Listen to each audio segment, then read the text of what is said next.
ആരാധനയും സ്തുതിയും പുകഴ്ചയും ഉണ്ടായിരിക്കട്ടെ. എൻ്റെ പ്രിയപ്പെട്ടവരെ, കർത്താവിൻ്റെ അതിസുന്ദരമായ ദിവസം അവിടുത്തെ വിശുദ്ധ മദ്ബഹായുടെ മുമ്പിൽ സുവിശേഷം കേൾക്കാൻ എത്തിച്ചേരുന്നത് ഒരു ദൈവവിളിയാണ്.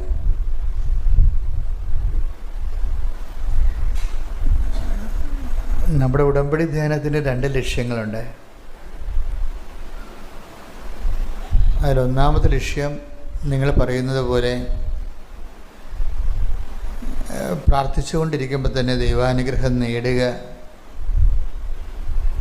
ദൈവം നമ്മളെ അനുഗ്രഹിക്കുന്ന രീതിയിൽ നമ്മളെ തന്നെ വചനം ശ്രവിച്ചു ഒരുക്കുക. അതിൻ്റെ ഒരു ലക്ഷ്യമാണ്. രണ്ടാമത്തെ ലക്ഷ്യം എന്ന് പറയുന്നത്, ഇതിൻ്റെ അകത്ത് കുറേ എൻജിനീയറിംഗ് ഉണ്ട്. അതായത് ദൈവവചനങ്ങൾ ദൈവം ഏത് കാലത്തും ഏത് സമയത്താണ് കൃപ അതിൻ്റെ 100% റിസൾട്ട് നമുക്ക് തരുന്നത്, അഥവാ കൃപ ആർജിക്കാൻ വേണ്ടി നമ്മൾ എങ്ങനെയാണ് നമ്മളെ ട്യൂൺ ചെയ്തെടുക്കേണ്ടത്, അതിൻ്റെ ഒരു എൻജിനീയറിംഗ് ഉണ്ട്. അത് ആ ജ്ഞാനസൂത്രങ്ങൾ ഒരു വ്യക്തിക്ക് പഠിച്ചാൽ റിലേഷൻ കുറച്ചുകൂടി ഈസിയാകും ദൈവവുമായിട്ടുള്ള.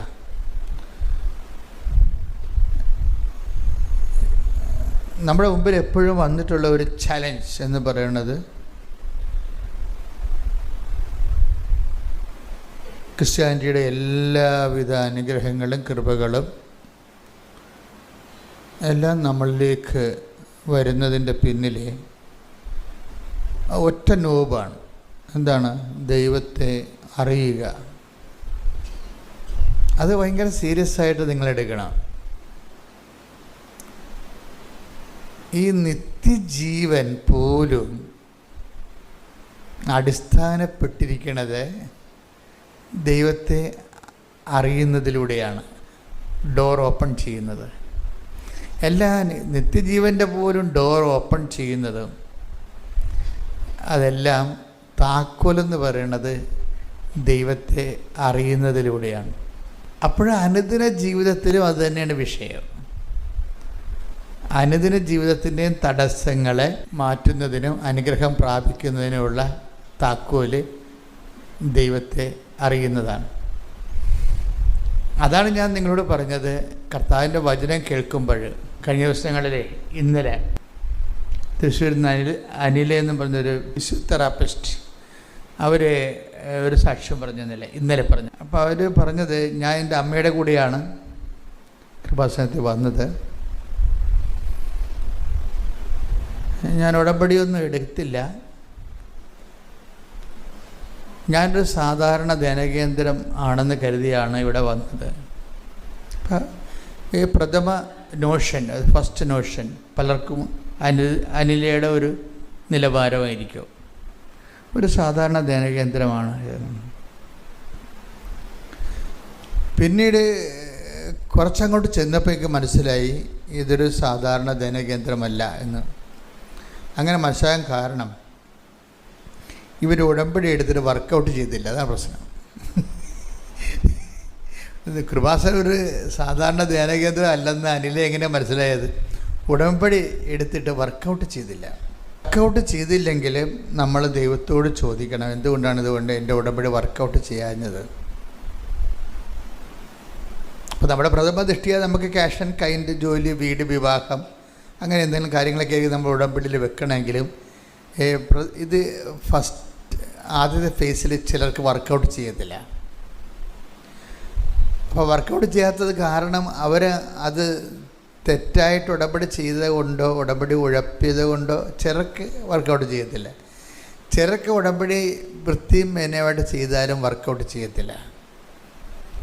അപ്പോൾ നിങ്ങൾക്ക് അതെന്ത് പരിപാടിയാണ് അങ്ങനെ പറയണത്? വൃത്തിയും മേനയായിട്ട് ഉടമ്പടി ചെയ്താൽ വർക്കൗട്ട് ചെയ്യുക? അതെ, നിങ്ങളെ കുറച്ചുകൂടി ഗുരുതരമായ ഉടമ്പടിയുടെ ഒത്തിരി ലെസൺസ് ഉണ്ട്. ആധ്യാത്മികതയിലും അങ്ങനെയാണ്. പ്രഥമ പാഠങ്ങളുണ്ട്. അത് വിശ്വാസത്തിൻ്റെ take the word of God, വിശ്വാസത്തിൻ്റെ പ്രഥമ പാഠങ്ങൾ പിന്നിട്ട് നമുക്ക് പക്വതയിലേക്ക് വളരാം. ശ്രുതികട ഹല്ലേലൂയ, ഹല്ലേലൂയ, ഹല്ലേലൂയ, ഹല്ലേലൂയ. യേശുവേ നന്ദി, ഹല്ലേലൂയ, ഹല്ലേലൂയ, ഹല്ലേലൂയ. യേശുവേ ആരാധന, ആരാധന, ഹല്ലേലൂയ. ഹെബ്രായർ 6:1. ഹെബ്രായർ 6-ാം അധ്യായം, ഹെബ്രായ ലേഖനം 6-ാം അധ്യായം 1-ാം വാക്യം. അതിനാൽ ക്രിസ്തുവിന്റെ വചനത്തിന്റെ പ്രഥമ പാഠങ്ങൾ പിന്നിട്ട്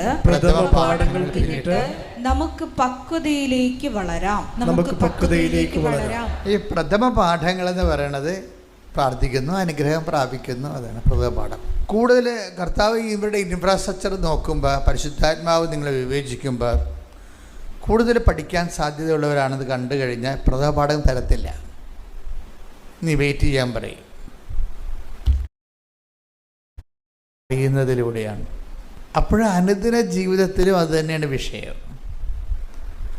അനുദിന ജീവിതത്തിൻ്റെയും തടസ്സങ്ങളെ മാറ്റുന്നതിനും അനുഗ്രഹം പ്രാപിക്കുന്നതിനുമുള്ള താക്കോല് ദൈവത്തെ അറിയുന്നതാണ്. അതാണ് ഞാൻ നിങ്ങളോട് പറഞ്ഞത്. കർത്താവിൻ്റെ വചനം കേൾക്കുമ്പോൾ കഴിഞ്ഞ ദിവസങ്ങളിലെ ഇന്നലെ തൃശ്ശൂരിൽ നിന്ന് അനില എന്ന് പറഞ്ഞൊരു ഫിസിയോതെറാപ്പിസ്റ്റ് അവർ ഒരു സാക്ഷ്യം ഇന്നലെ പറഞ്ഞു. അപ്പോൾ അവർ പറഞ്ഞത്, ഞാൻ എൻ്റെ അമ്മയുടെ കൂടെയാണ് കൃപാസനത്തിൽ വന്നത്. ഞാൻ ഉടമ്പടിയൊന്നും എടുത്തില്ല. ഞാനൊരു സാധാരണ ധ്യാനകേന്ദ്രം ആണെന്ന് കരുതിയാണ് ഇവിടെ വന്നത്. അപ്പം ഈ പ്രഥമ നോഷൻ, ഫസ്റ്റ് നോഷൻ പലർക്കും അനിലയുടെ ഒരു നിലവാരമായിരിക്കും. ഒരു സാധാരണ ധ്യാനകേന്ദ്രമാണ്. പിന്നീട് കുറച്ചങ്ങോട്ട് ചെന്നപ്പോഴേക്ക് മനസ്സിലായി ഇതൊരു സാധാരണ ധ്യാനകേന്ദ്രമല്ല എന്ന്. അങ്ങനെ മനസ്സിലാകാൻ കാരണം ഇവർ ഉടമ്പടി എടുത്തിട്ട് വർക്കൗട്ട് ചെയ്തില്ല. അതാണ് പ്രശ്നം. കൃപാസനം ഒരു സാധാരണ ധ്യാനകേന്ദ്രം അല്ലെന്ന് അനില എങ്ങനെ മനസ്സിലായത്? ഉടമ്പടി എടുത്തിട്ട് വർക്കൗട്ട് ചെയ്തില്ല. വർക്കൗട്ട് ചെയ്തില്ലെങ്കിൽ നമ്മൾ ദൈവത്തോട് ചോദിക്കണം, എന്തുകൊണ്ടാണ് ഇതുകൊണ്ട് എൻ്റെ ഉടമ്പടി വർക്കൗട്ട് ചെയ്യാഞ്ഞത്? അപ്പോൾ നമ്മുടെ പ്രഥമ ദൃഷ്ടിയാൽ നമുക്ക് ക്യാഷ് ആൻഡ് കൈൻഡ്, ജോലി, വീട്, വിവാഹം, അങ്ങനെ എന്തെങ്കിലും കാര്യങ്ങളൊക്കെ നമ്മൾ ഉടമ്പടിയിൽ വെക്കണമെങ്കിലും ഇത് ആദ്യത്തെ ഫേസിൽ ചിലർക്ക് വർക്കൗട്ട് ചെയ്യത്തില്ല. അപ്പോൾ വർക്കൗട്ട് ചെയ്യാത്തത് കാരണം അവർ അത് തെറ്റായിട്ട് ഉടമ്പടി ചെയ്തത് കൊണ്ടോ ഉടമ്പടി ഉഴപ്പിയത് കൊണ്ടോ ചിലർക്ക് വർക്കൗട്ട് ചെയ്യത്തില്ല. ചിലർക്ക് ഉടമ്പടി വൃത്തിയും മേനയുമായിട്ട് ചെയ്താലും വർക്കൗട്ട് ചെയ്യത്തില്ല. അപ്പോൾ നിങ്ങൾക്ക് അതെന്ത് പരിപാടിയാണ് അങ്ങനെ പറയണത്? വൃത്തിയും മേനയായിട്ട് ഉടമ്പടി ചെയ്താൽ വർക്കൗട്ട് ചെയ്യുക. അതെ, നിങ്ങളെ കുറച്ചുകൂടി ഗുരുതരമായ ഉടമ്പടിയുടെ ഒത്തിരി ലെസൺസ് ഉണ്ട്. ആധ്യാത്മികതയിലും അങ്ങനെയാണ്. പ്രഥമ പാഠങ്ങളുണ്ട്. അത് വിശ്വാസത്തിൻ്റെ take the word of God, വിശ്വാസത്തിൻ്റെ പ്രഥമ പാഠങ്ങൾ പിന്നിട്ട് നമുക്ക് പക്വതയിലേക്ക് വളരാം. ശ്രുതികട ഹല്ലേലൂയ, ഹല്ലേലൂയ, ഹല്ലേലൂയ, ഹല്ലേലൂയ. യേശുവേ നന്ദി, ഹല്ലേലൂയ, ഹല്ലേലൂയ, ഹല്ലേലൂയ. യേശുവേ ആരാധന, ആരാധന, ഹല്ലേലൂയ. ഹെബ്രായർ 6:1. ഹെബ്രായർ 6-ാം അധ്യായം, ഹെബ്രായ ലേഖനം 6-ാം അധ്യായം 1-ാം വാക്യം. അതിനാൽ ക്രിസ്തുവിന്റെ വചനത്തിന്റെ പ്രഥമ പാഠങ്ങൾ പിന്നിട്ട് നമുക്ക് പക്വതയിലേക്ക് വളരാം. ഈ പ്രഥമ പാഠങ്ങൾ എന്ന് പറയുന്നത് പ്രാർത്ഥിക്കുന്നു, അനുഗ്രഹം പ്രാപിക്കുന്നു, അതാണ് പ്രഥമ പാഠം. കൂടുതൽ കർത്താവ് ഇവരുടെ ഇൻഫ്രാസ്ട്രക്ചർ നോക്കുമ്പോൾ, പരിശുദ്ധാത്മാവ് നിങ്ങളെ വിവേചിക്കുമ്പോൾ കൂടുതൽ പഠിക്കാൻ സാധ്യതയുള്ളവരാണെന്ന് കണ്ടു കഴിഞ്ഞാൽ പ്രഥമ പാഠം തരത്തില്ല. നീ വെയിറ്റ് ചെയ്യാൻ പറയും. അതാണ് വിഷയം. അല്ല, നിങ്ങളിപ്പോൾ ഒരു ഉടമ്പടി എടുത്ത് അത് അനുഗ്രഹം കിട്ടില്ലെങ്കിൽ 4 കാലം വീണ് ഓടുന്ന പാർട്ടിയാണെങ്കിൽ എന്തെങ്കിലും നക്കാപ്പിച്ച കൊടുത്ത് അവിടെ ഇടുകയേ ഉള്ളൂ.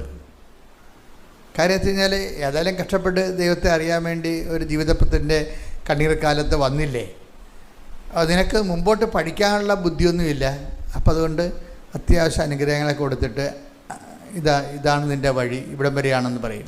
പക്ഷേ നിനക്ക് പഠിക്കണമെന്ന് സാധ്യതയുള്ളത് ഉള്ളിൽ ദൈവസ്നേഹം ഉണ്ടാവും, പ്രത്യാശ ഉണ്ടാവും. വിശ്വാസം, പ്രത്യാശ, ദൈവസ്നേഹം, അപ്പം അങ്ങനെയൊക്കെ സാധ്യത ദൈവാത്മാ